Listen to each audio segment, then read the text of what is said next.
We've been sold the idea that smart technology makes our lives better.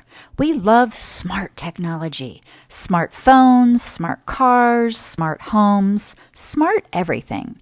And in a lot of ways, the convenience is real. Nobody is arguing that being able to pull up directions, send a quick message, or stream music on demand isn't useful or convenient.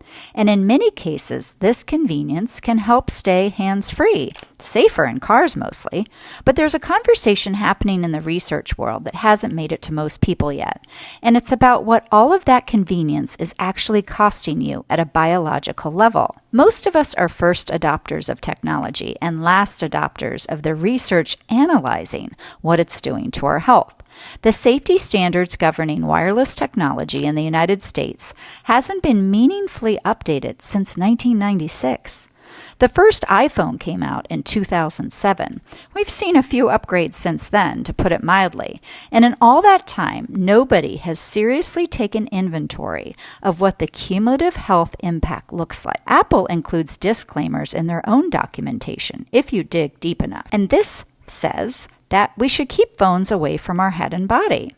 So the actual company making the devices clearly isn't under the impression that they're completely harmless. But most of us aren't reading the fine print, and the culture around tech use has moved so fast, and it's become so necessary to operate and to be functional people. The research simply hasn't kept pace to understand exactly how the frequencies emitted from the tech may impact our body's actual function.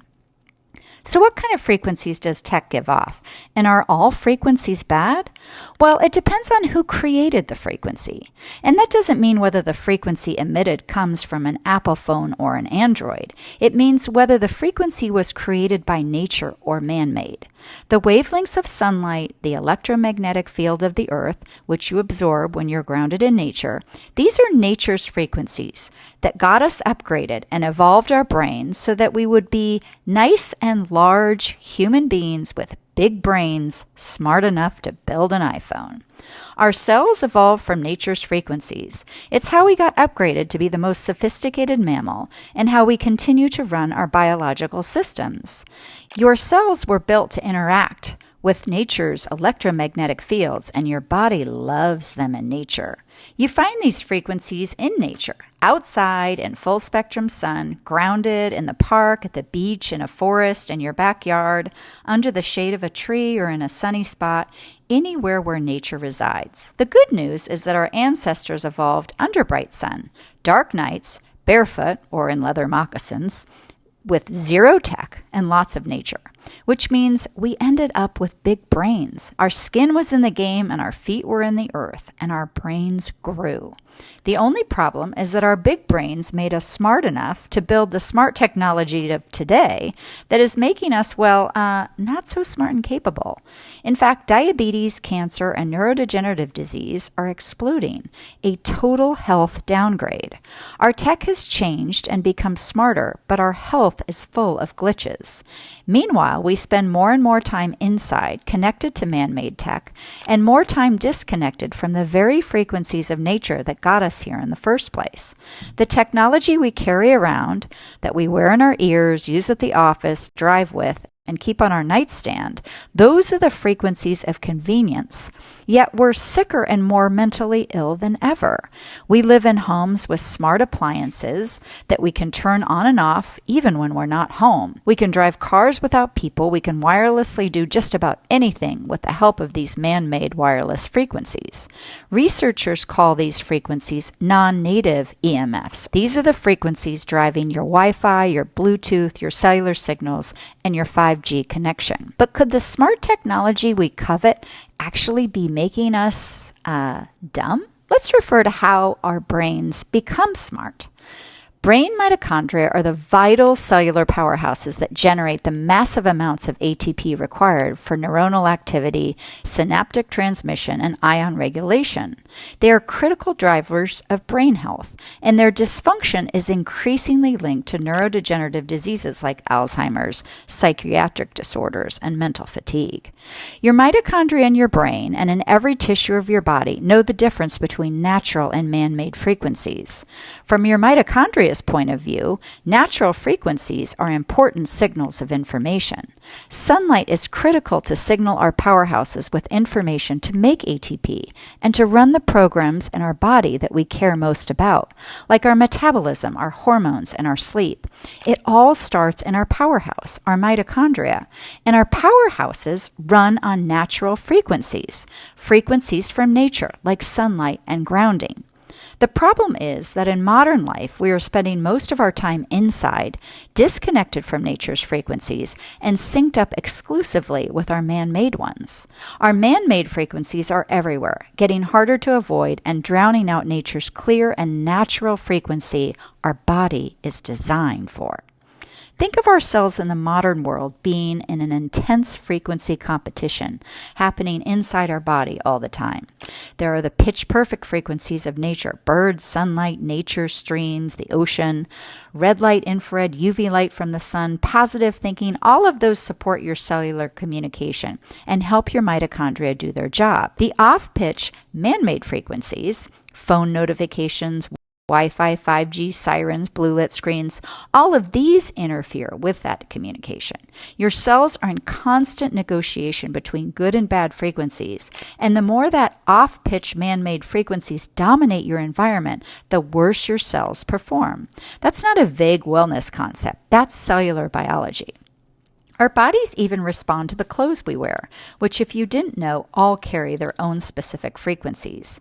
Natural fabrics like linen and wool vibrate at around 5,000 hertz, which works very well with your body's own energy rather than against it. Your body runs at roughly 60 to 70 hertz when it's healthy. Organic cotton, it runs around 100 hertz, which is frequency that runs closer to your body's natural speed than, say, polyester, which vibrates at around 15 hertz and actually drains rather than supports cellular energy. Yes, those shiny water-wicking performance shirts, they actually make your cells perform worse. This is why natural fibers are a good recommendation for everyday wear when you're trying to reduce the overall frequency burden on your cells. It's a small thing, but it compounds with everything else. So let's take a closer look at our smart and convenient tech. Everything is wireless. But what does wireless really mean? It's kind of the part we don't like to think about. Most people have no trouble believing that Wi-Fi works through invisible waves, powering the devices across a room. But when you point out that those same invisible waves are also moving through the person, suddenly it sounds very real, even uncomfortable. Your cells feel the same way. They just don't tell you immediately. But they will let you know when you feel dehydrated, have muscle aches, headaches, and health issues. In fact, wireless frequencies don't stop at your skin. The technology is more than skin deep.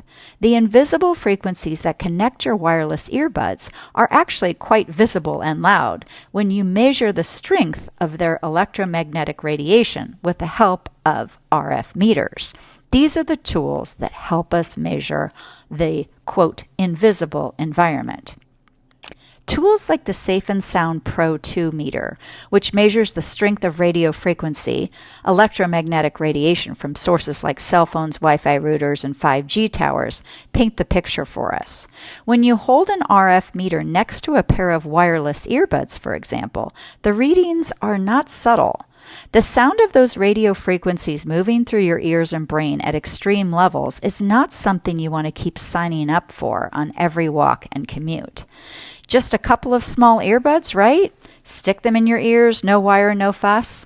But RF meters tell us a different story, and they show us that those little buds pack a really big punch. In fact, wireless earbuds are one of the most urgent lifestyle habit changes that we need to address because they represent about the most direct route possible for non-native EMFs to reach your brain. When you put wireless earbuds in your ears, you are placing a radiation source directly at the entry point to your cochlea, right in your ear, a few millimeters from your brain, in fact. Hundreds of peer-reviewed studies have linked non-native electromagnetic field exposure to negative biological effects, including cancer, tumors, infertility, miscarriages, anxiety, and headaches. We're wondering if a direct shot to the brain with wireless earbuds may be a contributor. And here's the part most people don't realize. Whenever your earbuds are out of their case, even if you're not actively listening to anything, you are being exposed to radiation. The device is still broadcasting. It's still making that digital handshake. The exposure doesn't even require you to be using it. There are straightforward alternatives that don't require giving up phones entirely. Wired headphones work well and keep the signal out of your brain. Air tube headphones, like those made by Defender Shield, use hollow tubes to deliver sound to your ears rather than a wire that runs a current all the way up to your head. This cuts off EMF exposure even further by using the air tube headphones. Speakers are another option when you're in a space where that works. And honestly, sometimes the best podcast is no podcast at all. Getting outside with nothing in your ears and letting yourself hear birds, wind, water, the actual sounds of nature. It's one of the most underrated things you can do for your nervous system. These are the frequencies your cells were built to receive. So how do we get smarter with our tech? Keep it a distance and keep it wired. Distance is your friend when it comes to your phone. Keep it away from your head. Even Apple agrees. Apple actually includes warnings in their own documentation recommending that users maintain a gap of 10 to 15 millimeters between the phone and their body to comply with radiation exposure guidelines. Carrying your phone in a front pocket deserves specific attention, particularly for men because of its proximity to reproductive tissue. And for women, the female reproductive system is equally vulnerable. Research exploring the link between non-ionizing electromagnetic fields and female reproductive health has found potential damage to eggs, disrupted cycles, hormonal imbalances, and effects on everything from ovulation to implantation. Keeping a broadcasting device close to your body for hours every day is not a trivial exposure when you look at what the research is showing about its effects on fertility specifically. Keeping the phone in a bag, on a desk, or at a minimum in airplane mode when it does not need to be close to your body is best. These are meaningful steps that show you're real smarts. The nighttime tech situation is where a lot of people accumulate significant exposure without realizing it. Keeping your phone on your nightstand next to your head, or worse, in your bed, means you're sleeping within inches of a device that is continuously broadcasting non-native electromagnetic fields while you're supposed to be resting and recovering. P.S. Your cells do not repair and recover in this situation. And most people know that now. Don't sleep next to your phone. Sleep is when your body runs its most important repair processes, and having a source of non-native electromagnetic fields close to you while those processes are trying to run is working directly against your recovery. Putting your phone in another room entirely is the cleanest solution. If that's not workable, airplane mode and placing it as far across the room as possible is a meaningful improvement. Turn off your Wi-Fi router at night too if possible. It's a simple habit that removes a constant source of non-native frequency from your sleeping environment. And if the excuse keeping you from doing all of this is that you need your phone for an alarm, a basic alarm clock costs a few dollars and does the job without broadcasting radiation at your head all night. The truth is, how you sleep depends a lot on where you sleep and your proximity to positive and negative frequencies. Camping out in nature, grounded on the earth, that's good stuff. Next to a 5G tower, not so much. If 5G towers are being installed in your community, particularly near schools, parks, or residential areas, asking questions about their proximity to where people live and spend time is a reasonable thing to do. Find out where towers are proposed and how close they are to your home, your children's school, the baseball fields and parks where kids spend time. Find out if you have neighbors or community members that are earning money from telecom companies to host towers on their property. Proximity to a tower matters to your health. Technology has changed dramatically since the last time anyone seriously evaluated its safety, and being an informed voice in your community about that is not paranoia, it's just smart thinking. So let's see, how else to be smart? Block the blue light of tech at night. If you're watching screens in the evening, blue blocking glasses like Viva rays, are non-negotiables. The blue light coming off tech screens at night is its own problem for your cells. Blue light after dark suppresses melatonin, disrupts your circadian rhythm, and keeps your nervous system running in daytime mode when it should be winding down. Blue light at night raises cortisol, creates food cravings, midnight snack anyone, and disrupts everything that contributes to restorative sleep. Wearing blue blockers in the evening is a simple way to help your body stay in circadian rhythm, even if screen use is unavoidable. None of this requires throwing your phone into the ocean. It requires awareness and some adjustments. First and foremost, ditch the wireless earbuds and go wired. Keep your phone away from your body and out of your bedroom at night. Put your phone in airplane mode when it has to be close. And turn off Wi-Fi when you're sleeping. Keep electronics out of your kids' rooms. Wear natural fabrics when you can. Most importantly, do everything possible to take in as many natural frequencies as possible. Get outside, get morning sun, take sun breaks, ditch your shoes, and ground to the earth's most natural anti-inflammatory frequency. Nature and tech aren't going anywhere, but you get to decide how close you get to both. Choose wisely and get your light right.